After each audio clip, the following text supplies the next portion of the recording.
12 light years doesn't sound very far, does it? You can get from Earth to Tau Ceti and back in a day now.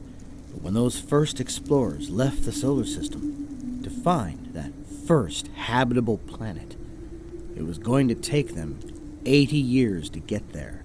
It was always going to be a one-way trip. They slept, of course. Cryogenic technology has been more or less perfected, so they spent the trip on ice, waking up only when they were on the final approach. Those first few days in the Tau Ceti system were busy ones. Their calculations had been a bit off, and the pioneers found themselves navigating around an asteroid belt that had 10 times the number of rocks that the one back home. Their spacecraft wasn't really designed for that sort of precision flying, but they were a resourceful lot and made it through without getting too banged up. They settled into orbit around Tau Ceti F and made planetfall 15 days after waking up. And to their great surprise, they found life. Or at least what remained of it. An ancient civilization that rose and fell thousands of years before their arrival.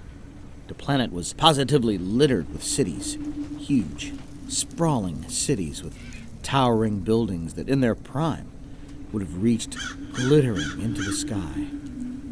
They were well past their prime now, though, abandoned an age ago, victim to some ancient catastrophe.